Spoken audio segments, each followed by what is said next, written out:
അസ്സലാമലൈക്കും എല്ലാ കൂട്ടുകാർക്കും നമ്മുടെ ഓർക്കിഡ് ചാനലിലേക്ക് സ്വാഗതം. അപ്പം ഞാനിന്ന് കുറച്ച് ബിരിയാണിയൊക്കെ ആയിട്ടാട്ടോ വന്നേക്കണത്. കുറേ ദിവസമായില്ലേ തയ്ച്ചുകൊണ്ടിരിക്കണത്. അപ്പോൾ ഇന്നൊരു റെസ്റ്റ് കൊടുത്തു തയ്യലിന്. അപ്പോൾ ഇന്ന് ഞാൻ ഞായറാഴ്ച ബിരിയാണി ഉണ്ടാക്കിയത്. നിങ്ങൾ കാണുമ്പോൾ തിങ്കളാഴ്ച ആയിരിക്കും. അപ്പോൾ അതിനായിട്ട് ചിക്കൻ എടുത്ത് വെച്ചിട്ടുണ്ട്. ഒരു 2 കിലോളം വരും ചിക്കൻ. അത് ഞാൻ വെറുതെ മുളകും മഞ്ഞളും ഉപ്പും മാത്രം തേച്ച് മാരിനേറ്റ് ചെയ്ത് വെച്ചിട്ടുണ്ട്. പിന്നെ ഒരു 5 സവോള, വലിയ സവോള കേട്ടോ, അത് ചെറുതായിട്ട് നേരിയതായിട്ട് അരിഞ്ഞു വെച്ചിട്ടുണ്ട്. പിന്നെന്താണ്, പച്ചമുളക് ഒരു 10-12 പച്ചമുളക് ഉണ്ട്, അത് ചതച്ചു. പിന്നെ തക്കാളി 2 എണ്ണം, ഇഞ്ചിയും വെളുത്തുള്ളിയും കൂടെ ചതച്ചു വെച്ചിട്ടുണ്ട്. പിന്നെ ചെറുനാരങ്ങ, തൈര്, മല്ലിയില, പുതിന. അപ്പോൾ ഇതെല്ലാം നമുക്ക് എങ്ങനെ റെഡിയാക്കി എടുക്കണേന്ന് നോക്കാം. പൊടികൾ ഞാൻ മസാല ഇടുമ്പോൾ കാണിച്ചു തരാം കേട്ടോ, പറഞ്ഞുതരാം. ആദ്യം നമ്മൾ എന്താ ചെയ്യേണ്ടത്, ചിക്കനെ ഒന്ന് ഫ്രൈ ചെയ്യണം. അതിന് മുന്നേ നമുക്ക് ചോറിലേക്ക് ഗാർണിഷ് ചെയ്യാൻ കുറച്ച് സവോള ഒന്ന് ഫ്രൈ ചെയ്തെടുക്കണമല്ലോ. അപ്പോൾ ഞാൻ ഈ ചിക്കൻ ഫ്രൈ ചെയ്യുന്നതിന് മുന്നേ ആ ചട്ടി തന്നെ ഇട്ടിട്ട് കുറച്ച് സവോള ഒന്ന് ആദ്യം പൊരിച്ചെടുക്കുക കേട്ടോ. അപ്പോൾ പിന്നെ സവോളയും കശുവണ്ടി കിസ്മിസും പൊരിച്ചെടുക്കുകയാണെങ്കിൽ പിന്നെ അത് കഴിഞ്ഞിട്ട് നമുക്ക് ചിക്കൻ പൊരിക്കാമല്ലോ. ഞാൻ അതിൻ്റെ അകത്തേക്ക് കുറച്ച് ഉപ്പും കൂടി ഇട്ട് കൊടുത്തിട്ടുണ്ട്. ഇനി ഇത് നന്നായിട്ടൊന്ന് മൊരിഞ്ഞ് കിട്ടണം കേട്ടോ. അപ്പോൾ അത് അവിടെ കിടന്ന് മൊരിയട്ടെ. ഞാൻ ഇതൊക്കെ ഒന്ന് കഴുകിയിട്ട് വരട്ടെ, ഈ കശുവണ്ടി കിസ്മസ് ഒക്കെ ഒന്ന് കഴുകിയിട്ട് വരട്ടെ.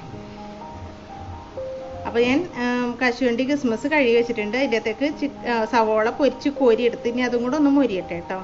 തീ നല്ലോണം സിമ്മിൽ വെച്ചേക്കണം. ഈ പൊരിച്ച സവോള ഒന്ന് നിരത്തി വെക്കണം കേട്ടോ, അല്ലെങ്കിൽ ഉണ്ടല്ലോ ആ ചൂടിലിരുന്നിട്ട് അത് കരിഞ്ഞു പോവും. അതിങ്ങനെ അപ്പോൾ അതും കൂടെ മൊരിച്ച് കോരിയിട്ടുണ്ട്. ഇനി നമുക്ക് ചിക്കൻ എടുത്ത് വയ്ക്കാം. ചിക്കനിൽ വേറെ ഒന്നും ചേർത്തിട്ടില്ല കേട്ടോ, വെറുതെ മഞ്ഞൾപ്പൊടി, മുളക് പൊടി, ഉപ്പ് മാത്രം ചേർത്തിട്ടുള്ളൂ. ഇതൊന്ന് ഷാലോ ഫ്രൈ ചെയ്തെടുത്താൽ മതി. ഒരുപാട് ഇട്ട് വല്ലാണ്ട് പൊരിക്കേണ്ട ആവശ്യമില്ല. നമുക്ക് ബിരിയാണിയൊക്കെ ആകുമ്പോൾ ഒരുപാട് പൊരിച്ചാൽ കൊള്ളൂലല്ലോ.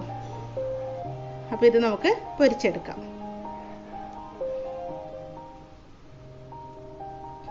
അപ്പോൾ അത് ചിക്കൻ അവിടെ കിടന്ന് മുരിയട്ടെ. ആ ടൈമിൽ നമുക്ക് ചോറ് റെഡിയാക്കാൻ വേണ്ടി വെക്കാം. ചോറിന് ഞാൻ എടുത്തേക്കണ അരി ജീരകശാല റൈസാണ് കേട്ടോ എടുത്തേക്കണത്.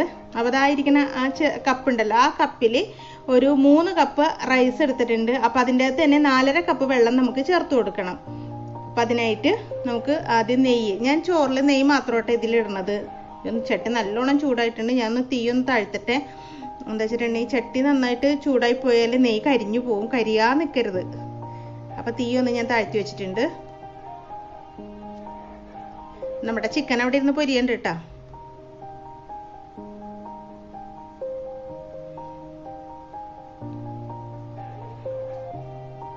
അപ്പം അതെ ചിക്കനും പൊരിയുണ്ട്. നമ്മുടെ ഇന്ന് എൻ്റെ ഇളയ മോനാട്ടോ വീഡിയോ എടുക്കുന്നത്. മൂത്തവന് വയ്യാന്ന് പറഞ്ഞ അവൻ മാറി. അപ്പോൾ സവോള അരിഞ്ഞത്, കുരുമുളക്, തക്കോലം, ഗ്രാമ്പൂ, പിന്നെന്താണ് പെരിഞ്ചീരകം, ഇതൊക്കെ എടുത്തിട്ടുണ്ട്. നമുക്ക് ആദ്യം ഇതിൻ്റെ അകത്തേക്ക് ഇതൊക്കെ ചേർത്ത് കൊടുക്കാം. സവോള ഒന്ന് വഴറ്റിട്ട് എല്ലാം കൂടെ ഇടാം കേട്ടോ, കുഴപ്പമൊന്നുമില്ല. അതെല്ലാം കൂടെ ഇടാം. ഒരുപാട് മൊരിഞ്ഞ് പോണ്ട കേട്ടോ, ഇതൊന്ന് വഴന്ന് വന്നാൽ മതി. എല്ലാവർക്കും അറിയായിരിക്കും നെയ്ച്ചോറൊക്കെ വെക്കണം എങ്ങനെയാന്ന്. ഞാനിത് വറ്റിച്ചെടുക്കുകയാണ് ചെയ്യണത്. ചിലരൊക്കെ ഇങ്ങനെ ഊറ്റി കോരി എടുക്കും. ഞാൻ ഫ്രൈഡ് റൈസിന് മാത്രമേ ഊറ്റി കോരി എടുക്കാറുള്ളൂ. ഫ്രൈഡ് റൈസിനും ചിലപ്പോൾ ചില മൂഡ് പോലെയാണ്. ഇതിപ്പോൾ ഞാൻ എന്തായാലും ജീരകശാല റൈസൊക്കെ ആകുമ്പോൾ പിന്നെ നെയ്യൊക്കെ ഇത്ര ഇട്ടല്ലേ, ഊറ്റി കളഞ്ഞതൊക്കെ പോവില്ലേ.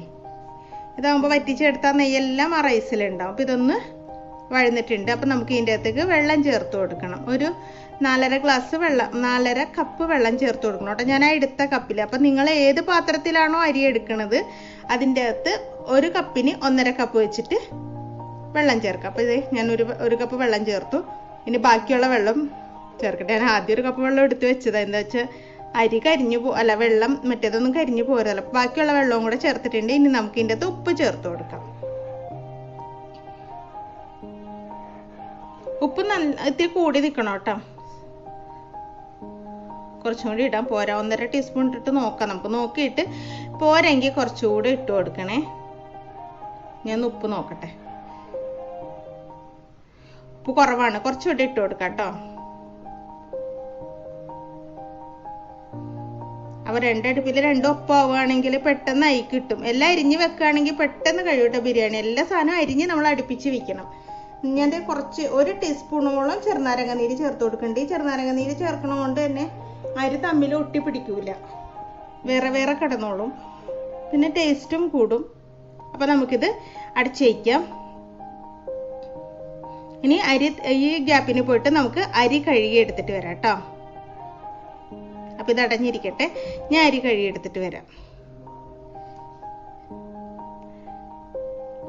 അപ്പോൾ നമ്മുടെ ചിക്കൻ കേട്ടോ, അവൻ ക്യാമറ എടുത്ത് ശീലമില്ല, അല്ല വീഡിയോ എടുത്ത് അവനിക്ക് ശീലമില്ല ചെറിയ മോന്. അപ്പോൾ എന്തെങ്കിലുമൊക്കെ പ്രശ്നം ഉണ്ടെങ്കിൽ ക്ഷമിച്ചോട്ടോ ഒന്ന്. അപ്പോൾ അതേ നമ്മുടെ അരി വെള്ളം നന്നായിട്ട് തിളക്കണുണ്ട്. അപ്പം ഞാൻ അരി കഴുകി വെക്കണ എന്തിലാണെന്നാ, നമ്മൾ ചോറ് വെക്കണ കലമില്ലേ, അപ്പോൾ അതിൻ്റെ അകത്ത് കഴുകിയിട്ട് വടിച്ചങ്ങ് ഇട്ടാൽ മതി. അപ്പോഴത്തേക്കും നല്ലോണം വെള്ളമൊക്കെ പോയിട്ടുണ്ടാവും.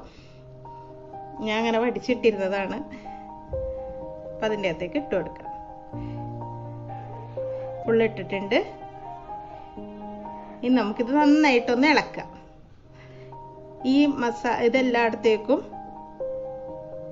കുറച്ച് ചിക്കൻ ഞാൻ ഫ്രൈ ചെയ്ത് കോരി മാറ്റി വെച്ചിട്ടുണ്ട് കേട്ടോ.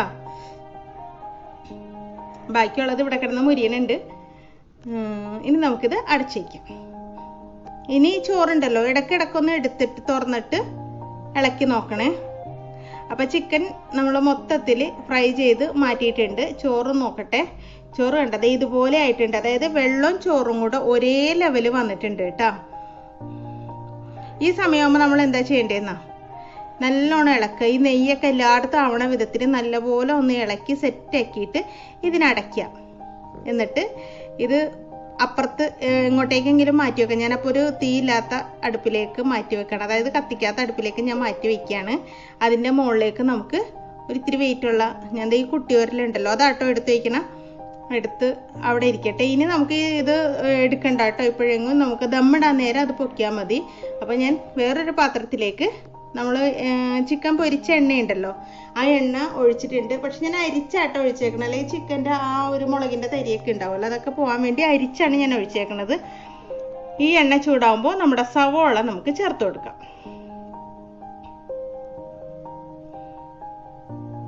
അപ്പോൾ ഈ 5 സവോള അരിഞ്ഞേന്നാട്ടെ ഞാൻ കുറച്ച് റൈസിനിട്ട് കുറച്ച് ഫ്രൈ ചെയ്യാൻ മാറ്റി. ബാക്കിയുള്ളതാണ് ഇതിൻ്റെ അകത്തേക്ക് ഇട്ടത്. 5 വലിയ സവോള ആയിരുന്നേ. അപ്പോൾ നന്നായിട്ട് വഴന്ന് വരട്ടെ. ഇത് വഴന്ന് വരാൻ വേണ്ടിയിട്ട് നമുക്ക് ഇതിൻ്റെ അകത്തേക്ക് കുറച്ച് ഉപ്പും കൂടെ ചേർത്ത് ഒന്ന് അടച്ച് വയ്ക്കാം.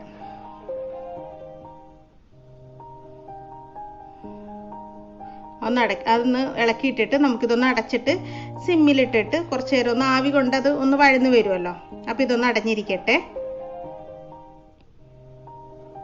ഒന്ന് തുറന്നു നോക്കാം. അപ്പോൾ വലിയ കാര്യമായിട്ട് വഴന്നിട്ടില്ല. അപ്പോൾ നമുക്ക് ഒന്നും കൂടെ അടച്ചു വെക്കേണ്ടി വരും. ഒന്നും കൂടെ ഇളക്കിയിട്ടിട്ട് ഒന്നും കൂടെ അടച്ചു വയ്ക്കാം കേട്ടോ. ചിലരിത് എണ്ണയെ പൊരിച്ചിട്ടാണെങ്കിലും ചെയ്യും. അപ്പോൾ ഒരുപാട് എണ്ണയാവുമല്ലോ. ഇപ്പം ഞാൻ ആ എടുത്ത എണ്ണ തന്നെയാണ് ഇത് മൊത്തത്തിൽ, അതായത് കശുവണ്ടി പരിപ്പ്, കിസ്മസ് മുരിക്കാനും എല്ലാം ചിക്കൻ ഫ്രൈ ചെയ്യാനും ലാസ്റ്റ് അത് ബിരിയാണിയിലേക്ക് എടുക്കണത്. സൺഫ്ലവർ ഓയിലാണ്. പിന്നെ ചോറിൽ ഞാൻ നെയ്യ് മാത്രമേ ചേർക്കുള്ളൂ. വേണമെങ്കിൽ ചേർക്കാട്ടോ സൺഫ്ലവർ ഓയിലൊക്കെ. ആ സമയം ചേർക്കാറുണ്ട്. ഇപ്പം മോന് ഇത്തിരി വയ്യാന്ന് പറഞ്ഞ കാരണം ഞാൻ സൺഫ്ലവർ ഓയിലൊന്നും ചേർക്കാണ്ട് ഉണ്ടാക്കിയതാണ്. ഇപ്പം ഒരുവിധം വഴന്നിട്ടുണ്ട്. ഇനി നമുക്ക് പച്ചമുളകും ഇഞ്ചിയൊക്കെ ചേർത്ത് കൊടുക്കാം. ആദ്യം പച്ചമുളക് ചേർക്കാം.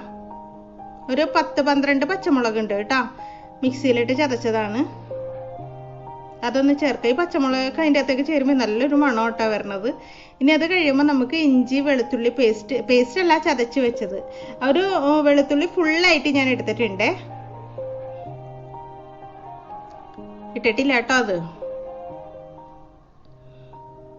ദാ വെളുത്തുള്ളി ഇഞ്ചി ചതച്ചത് ഒരു 2 കഷ്ണം, ഒരു 2 ഇത്തിരി വലിയ കഷ്ണം ഇഞ്ചി, ഒരു വെളുത്തുള്ളി ഫുള്ളായിട്ട്, വലിയ വെളുത്തുള്ളി ആയിരുന്നു കേട്ടോ, അത് ഫുള്ളായിട്ടും എടുത്തിട്ടുണ്ട്. ഇനി അതും കൂടി ഇട്ട് നന്നായിട്ട് ഇളക്കുക. ഇത് നന്നായിട്ട് അതിൻ്റെ പച്ചമണം മാറണം.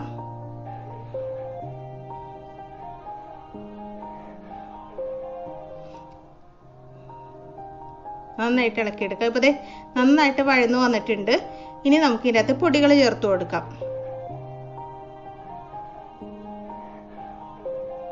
പൊടികൾ ആദ്യം നമുക്ക് മുളക് പൊടി, മഞ്ഞൾപ്പൊടി ആയിട്ട് 1/2 ടീസ്പൂൺ മഞ്ഞൾപ്പൊടി ചേർത്തിട്ടുണ്ട്. മഞ്ഞൾപ്പൊടിയാണ് ഞാൻ ഫസ്റ്റ് ചേർത്തത്. ഇനി നമുക്ക് എന്താ വേണ്ടത്, മുളക് പൊടി, എരിവുള്ള മുളക് പൊടി ഒരു 1.5 ടീസ്പൂൺ ചേർത്തിട്ടുണ്ട് കേട്ടോ. നിങ്ങൾക്ക് എരിവ് കൂടുതൽ വേണ്ടെങ്കിൽ 1 ടീസ്പൂൺ ചേർത്താലും മതി. ഇവിടെ എരിവൊക്കെ കൂടുതൽ വേണ്ട ആൾക്കാരാണ്, അതുകൊണ്ടാണ് ഞാൻ 1.5 ടീസ്പൂൺ എരിവ് ചേർത്തത്. ഇനി കാശ്മീരി ചില്ലി അത് 1 ടീസ്പൂൺ ചേർത്തിട്ടുണ്ട്. അതൊരു കളറിനൊക്കെ വേണ്ടിയിട്ടാണ്, അതിന് എരിവൊന്നുമില്ല. ഇനി ചിക്കൻ മസാല 2 ടീസ്പൂൺ. നമ്മൾ കടയിൽ നിന്ന് വാങ്ങിക്കില്ലേ ബിരിയാണി മസാല എന്ന് പറഞ്ഞിട്ട് ചിക്കൻ മസാല, ആ പൊടിയാട്ടോ ചേർത്തത്. ഇനി ഗരം മസാല ഒരു 3/4 ടീസ്പൂൺ ഗരം മസാലയും കൂടെ ചേർത്ത് കൊടുക്കാം. ഇനി നന്നായിട്ട് ഇളക്കാം.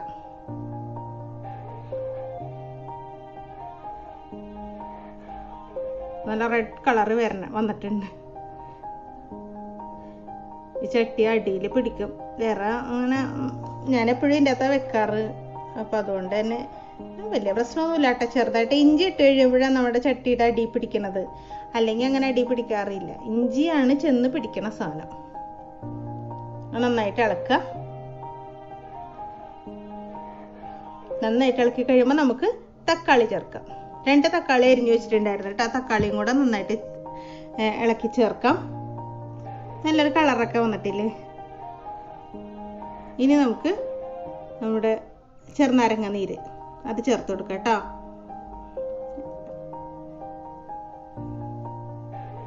ഇനി തൈരും കൂടെ ചേർക്കാം. എല്ലാം ഇട്ടിട്ട് ഇങ്ങനെ തുടരെ ഒന്ന് ഇളക്കി കൊടുക്കണം. ഈ സമയത്ത് ഇത്തിരി ഇളക്ക് കൂടുതലാട്ടോ. ഇതാ തൈര്, 1 കപ്പ് തൈരുണ്ട്, അതും കൂടെ ഒഴിച്ചു കൊടുക്കാം. നമ്മൾ ഇതൊക്കെ അടുപ്പിച്ച് വെക്കണമെങ്കിൽ ബിരിയാണി വെക്കണത് ഒട്ടും ബുദ്ധിമുട്ടായിട്ട് നമുക്ക് തോന്നൂല കേട്ടോ. അല്ലെങ്കിൽ ഭയങ്കര ചടങ്ങാണ്. ഓരോ സാധനത്തിന് എടുത്ത് ഓടുമ്പോഴാണ് നമുക്ക് ഒരുപാട് ടൈം വേണ്ടി വരുന്നത്. ഇതൊക്കെ ആദ്യമേ തന്നെ സെറ്റാക്കി വെച്ച എളുപ്പം കഴിയണ പണിയാണ്. എന്നിട്ട് ആവശ്യത്തിന് ഈ മസാലക്ക് ആവശ്യത്തിനുള്ള ഉപ്പ് എന്ന് വെച്ചിട്ടുണ്ടെങ്കിൽ ചിക്കൻ നമ്മൾ പൊരിച്ചപ്പോൾ ഉപ്പിട്ടതാണ്. അപ്പം അതുകൊണ്ട് ഇതിന് ആവശ്യമുള്ള ഉപ്പിട്ടിട്ട് നന്നായിട്ട് ഇളക്കുക. എന്നിട്ട് പിന്നെ ഇതിൻ്റെ അകത്ത് നമ്മുടെ ഈ തക്കാളിയൊക്കെ ഒന്ന് വേവാൻ വേണ്ടിയിട്ട് നമുക്കിതൊരു 10 മിനിറ്റ് ഒന്ന് അടച്ചു വയ്ക്കണം. തക്കാളി വെന്തില്ലെങ്കിൽ ഇടല്ല, അതിങ്ങനെ തന്നെ കിടക്കും. അപ്പം അതുകൊണ്ട് തക്കാളി വേവാൻ വേണ്ടി നമുക്കൊന്ന് വെയിറ്റ് ചെയ്യാം കേട്ടോ. അപ്പോൾ അതേ തക്കാളിയൊക്കെ വെന്ത് നല്ല സെറ്റായി വന്നിട്ടുണ്ട്. ഇനി നമുക്ക് ഇതിൻ്റെ അകത്തേക്ക് നമ്മുടെ ചിക്കൻ മല്ലിയില ഇട്ട് കൊടുക്കണം. മല്ലിയിലയും പുതിനയും കൂടെ അരിഞ്ഞതാണ്. മല്ലിയില കടയിൽ നിന്ന് വാങ്ങിച്ചാണ്. പുതിന നമ്മുടെ ഇവിടെ തന്നെ ഉണ്ട്. ഞാൻ അതിൽ നിന്ന് പറിച്ചെടുത്തതാണ് പുതിന. അപ്പോൾ അതും കൂടെ അരിഞ്ഞ് ചേർത്തിട്ടുണ്ട്. അപ്പോൾ പുതിന പകുതി ഇട്ടാൽ മതി. മല്ലിയില അതായത് മല്ലിയില ഇടുന്നതിൻ്റെ ഹാഫ് പോർഷൻ ഇട്ടാൽ മതി കേട്ടോ. പുതിന ഒരുപാടായ ടേസ്റ്റ് മാറി നിൽക്കും. ചിക്കൻ ഇടുക. എന്നിട്ട് നന്നായിട്ട് ഇളക്കുക.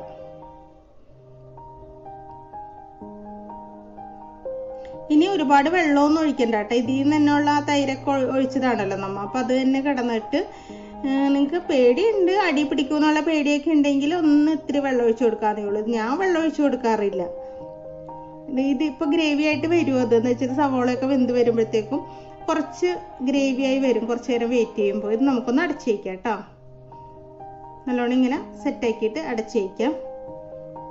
കണ്ടോ ഇപ്പം തന്നെ തിളച്ചു തുടങ്ങിയത്. അവിടെ ഇരിക്കട്ടെ. ഇനി നമുക്ക് ഇത് കണ്ട വെള്ളം വന്നേക്കണേണ്ട. ഞാൻ വെള്ളം ഒഴിച്ചിട്ടില്ല കേട്ടോ. എണ്ണയും വെള്ളമൊക്കെ കൂടെ ഇതായി വരും. നല്ല ചിക്കനൊക്കെ നന്നായിട്ട് വെന്തിട്ടുണ്ട്. അല്ലെങ്കിൽ നമ്മൾ പൊരിച്ചതായതുകൊണ്ട് ഒരു 10 മിനിറ്റ് വേണ്ട. ഞാൻ ഒത്തിരി വെന്തിരുന്നോട്ടെ എന്ന് വെച്ചിട്ടാണ് ഞാനത് അങ്ങനെ ചെയ്തത്. ഇനി നമുക്കിത് ദമ്മിടാം. അതിന് മുമ്പായിട്ട് ഞാൻ ചെറിയ ചീൻചട്ടിയിലേ കുറച്ച് നെയ്യ് ചൂടാക്കാൻ വെച്ചിട്ടുണ്ട്. നമുക്ക് കളറ് കൊടുക്കണമല്ലോ ബിരിയാണിക്ക്, അതിന് വേണ്ടിയിട്ടാണ്. എന്നിട്ട് അതിൻ്റെ അകത്തേക്ക് ഒരു ഇത്തിരി മഞ്ഞൾപ്പൊടി ഇട്ട് കൊടുക്കുന്നുണ്ട്. നെയ്യ് ചൂടാക്കി കഴിഞ്ഞപ്പോൾ നെയ്യിൻ്റെ ഇത് ഓഫ് ചെയ്തിട്ടാ. എന്നിട്ട് ഞാൻ എടുത്ത സംഭവം മാറിപ്പോയി, വാനില എസൻസ് ആയി പോയിട്ട്. അപ്പോൾ അത് മാറ്റി ഇത്തിരി പൈനാപ്പിൾ എസൻസ് ആണ് കേട്ടോ ഒഴിച്ചത്. പൈനാപ്പിൾ എസൻസ് ആണ് കേട്ടോ ഒഴിക്കേണ്ടത്, മറ്റേത് ഒഴിക്കരുതേ. പൈനാപ്പിൾ എസൻസ് ഇത്ര ഒഴിച്ചാൽ മതി കേട്ടോ. അത്ര ഒഴിച്ചാൽ മതി, ഒരുപാട് എടുത്ത് ഒഴിക്കരുത്. അപ്പോൾ ഒരു നല്ലൊരു മണം വരും ദമ്മിട്ട് തുറക്കുമ്പോഴേ. അതിന് വേണ്ടിയിട്ടാണ് ഞാനത് അങ്ങനെ ചെയ്തത്. എന്നിട്ട് ഇങ്ങനെ ചൂടാക്കി എടുക്കുക. ഈ കളറ് നമ്മുടെ ബിരിയാണിക്ക് കിട്ടും. അല്ലാതെ പാലിൽ കളറൊന്നും ചേർത്തൊന്നും ഒഴിക്കണ്ട. പാലിൽ വേണമെങ്കിൽ മഞ്ഞപ്പൊടി ചേർത്തിട്ട് ഒഴിക്കാം. അതിനേക്കാളും ടേസ്റ്റ് ആട്ടെ ഇങ്ങനെ ചെയ്തിട്ട് ഒഴിച്ചിരിക്കുകയാണെങ്കിൽ. അപ്പം നിങ്ങളുടെ കയ്യിൽ പൈനാപ്പിൾ എസൻസ് ഇല്ലെങ്കിൽ വെറുതെ നെയ്യിൽ മഞ്ഞപ്പൊടി ചേർത്ത് ഒഴിച്ചാലും മതി. അപ്പോൾ നമ്മുടെ ബിരിയാണി സെറ്റ് ചെയ്യാൻ പോവാണ്. കുറച്ച് മല്ലിയില പുതിന ഇട്ടിട്ടുണ്ട്. ഇനി നമ്മുടെ ചോറ് കണ്ടതാണ്ട ഒട്ടും കട്ട പിടിക്കാതെ നല്ല സൂപ്പറായിട്ട് വെന്ത് കിട്ടും. അങ്ങനെ എടുത്തിട്ടുണ്ടെങ്കിൽ അടിയിലും പിടിക്കൂല, ഒന്നും പറ്റൂല. അപ്പോൾ അതുപോലെ തന്നെ നിങ്ങൾ ചെയ്താൽ മതി. അല്ല മുഴുവൻ വെള്ളം വറ്റിക്കാൻ നോക്കരുത്. ആ ചോറും ഇതും കൂടെ ഒപ്പം വരുമ്പോൾ തന്നെ നമ്മളത് ഓഫ് ചെയ്തിട്ട് മാറ്റി വെക്കണം. അപ്പോൾ ഒന്ന് വെയിറ്റ് എടുത്ത് വെച്ചാൽ മതി. അപ്പോൾ ഒരു സെറ്റ് ചോറ് ഞാൻ ഇതാക്കിയിട്ടുണ്ട്. കുറച്ച് ഗരം മസാലപ്പൊടി ഒന്ന് വെതറി കൊടുക്കുക.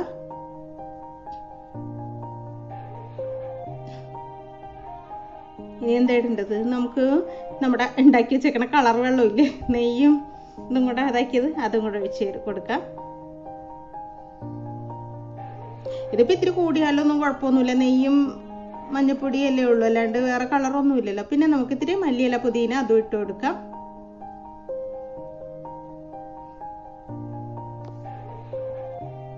ഇനി നമ്മുടെ കശുവണ്ടിപ്പരിപ്പും കിസ്മസും സവോളയൊക്കെ നമ്മൾ മൊരിച്ച് വെച്ചിട്ടില്ലേ, അതും ഇട്ട് കൊടുക്കാം.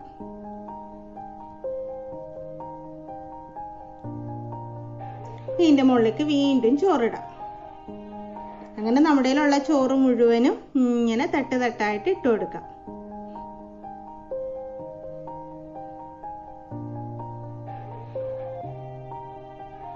കണ്ടോ? അപ്പൊ എല്ലാം ഞാൻ തട്ട് തട്ടാക്കി സെറ്റാക്കി വെച്ചിട്ടുണ്ട്. ഒരു 3 തട്ടാക്കി ഇട്ടിട്ടുണ്ട് കേട്ടോ. ഇനി നമുക്ക് ഇത് മൂടായോ, ഇതിന്റെ മൂടിയല്ല, ഇത് മറ്റേ പാത്രത്തിന്റെ മൂടി. ഇതിന്റെ മൂടി എടുത്തിട്ട് വരട്ടെ കേട്ടോ. മൂടി എടുത്തിട്ടുണ്ട്. അതിന്റെ മുകളിൽ ഇത്തിരി നെയ്യ് വീണ തുടച്ച് കളഞ്ഞതാണ്. ഞാൻ കൊണ്ടേ ഒന്ന് ഇതാക്കാൻ വേണ്ടി വെച്ചു. അപ്പൊ സിമ്മിലാക്കിയിട്ട് ഇത്ര നേരം പ്രീ ഹീറ്റ് ചെയ്യാൻ വേണ്ടിയിട്ട് 10 മിനിറ്റ് ഞാനൊന്ന് ആ ചട്ടി ചൂടാക്കാൻ വെച്ചിട്ടുണ്ടായിരുന്നു. ഇനി അമ്മ സിമ്മിലാക്കി വെക്കണം. ഒരു അരമണിക്കൂർ ഇങ്ങനെ ഇരിക്കണം. അടിയിലൊന്നും പിടിക്കൂല. സിമ്മിലാക്കി വെച്ചാൽ തീ ഒട്ടും കൂട്ടി വെക്കാതിരുന്നാൽ മതി. അപ്പൊ നമുക്ക് അരമണിക്കൂർ ദം ചെയ്തിട്ടുണ്ട്. നമുക്ക് തുറന്നു നോക്കാം. ഈ പൈനാപ്പിൾ എസൻസ് ഒക്കെ ഒഴിക്കുമ്പോൾ എന്ത് മണമെന്ന് തുറക്കുമ്പോഴത്തേക്കും ശരിക്കും ദം ബിരിയാണിയുടെ മണം വരും. കണ്ട? അപ്പൊ ഞാൻ ഇനി പാത്രത്തിലേക്ക് വിളമ്പിയിട്ട് കാണിച്ചു തരാം കേട്ടോ. അപ്പൊ നോക്കിയേ, ഞാൻ എല്ലാം വിളമ്പി വെച്ചിട്ടുണ്ട്. അടിപൊളിയായിട്ടില്ല, നല്ല ടേസ്റ്റ് ആട്ടോ, സൂപ്പർ ടേസ്റ്റ് ആണ്. ഒന്ന് ഉണ്ടാക്കി നോക്കി. എളുപ്പമാണ്. എല്ലാ സാധനങ്ങളും അടുപ്പിച്ച് വെച്ചാൽ നമുക്ക് ഭയങ്കര ഈസിയാണെന്നൊന്നും ഞാൻ പറയൂല. എന്താ വെച്ചിട്ടുണ്ടെങ്കിൽ എല്ലാ സാധനം അടുപ്പിച്ച് വെച്ചാൽ മാത്രമേ ഈസി ഉള്ളൂ, അല്ലെങ്കിൽ ഈസി ഒന്നും അല്ല കേട്ടോ. അപ്പൊ എല്ലാവർക്കും നന്ദി, നമസ്കാരം.